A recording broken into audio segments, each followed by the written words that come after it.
பத்திரிகை ஆசிரியர்களில் யாரோடெல்லாம் பழகக்கூடிய வாய்ப்பு உங்களுக்கு கிடைச்சது? அதாவது நீங்கள் நம்ப மாட்டீங்க, நான் இங்கே வந்தாலும் அவங்கள பார்ப்பேன். கோயம்புத்தூர் வந்தால் எல்லாருமே வருவாங்க என் வீட்டுக்கு. எல்லா ரைட்டர்ஸும் வந்திருக்காங்க.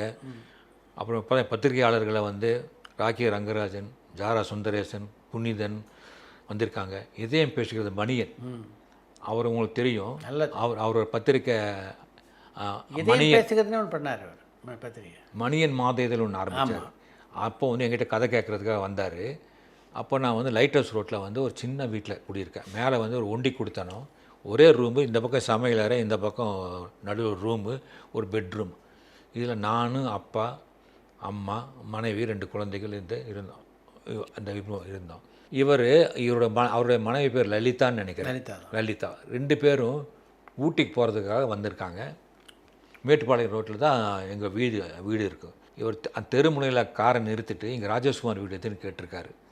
அவங்க மித்தையை காட்டிருக்காங்க, மாடியில் இருப்பாருங்கன்ட்டு. அவர் அங்கேருந்து அவர் கொஞ்சம் பாடி வேலை ஒன்று தஸ்ஸு புஸ்ஸுன்னு மேலே ஏறி வந்தார். இது படிகள் வேறு ஸ்டீப்பாக இருக்கும். மேலே ஏறி புஸ்ஸுன்னு மேலே ஏறி வந்தார். அப்போ நான் மட்டும் வீட்டில் இருக்கேன், உட்காந்து கதை எழுதிட்டு இருக்கேன். என்னுடைய மனைவியும் என்னோடய அம்மா வெளியே போயிருக்காங்க, பசங்க வந்து வெளியே போயிருக்காங்க, ஸ்கூலுக்கு போயிருக்காங்க. அப்பா அவர் வேலையை பார்க்க போயிருக்காரு. நான் மட்டும் உட்காந்து எழுதிட்டு இருக்கேன். யாரா இப்படி புஸ்ஸு சத்தம் போட்டு வர்றாங்கன்னு சொல்லி பார்த்தா மணியன் வேத்து வழிஞ்சு அப்படியே வந்து நிற்கிறார். ராஜேஷ்குமார், உங்களை தான் பார்க்க வந்தேன் அப்படின்னாரு. சார் ஒரு வார்த்தை சொல்லி தான் நான் அங்கே வந்துட்டு.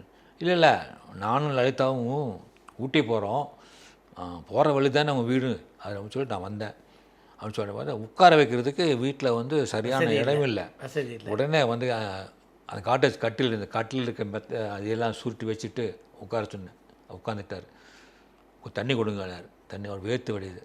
பார்த்தா வீட்டை பார்த்துட்டு, இந்த வீட்டிலையா இருக்கீங்க அப்படின்னு கேட்டார். ராமன், நீங்கள் வீட்டை மாற்றணும். ஏன்னா நீங்கள் வந்து இன்றைக்கி இருக்கிற நிலைமைக்கு ஒரு பெரிய வீடாக பார்த்து இருக்கணும். ஏன்னா உங்களை தேடி நிறைய பேர் வருவாங்க, என்ன மாதிரி ஆட்கள் எல்லாம் வருவாங்க. அவங்கள உட்கார வைக்கிறது கூட இடம் இல்லையா இங்கே? இது தப்பு ராஜேஷ்குமார், நீங்கள் பண்ணுறது. முதல்ல என் வீட்டை மாற்றுங்க அப்படின்னு முதல்ல எனக்கு வந்து ஒருத்தர் வரவேற்று உட்கார வைக்கிறதுக்கு ஒரு இடம் வேணும் அப்படிங்கிறத உணர்த்தினவர் அவர் தான்.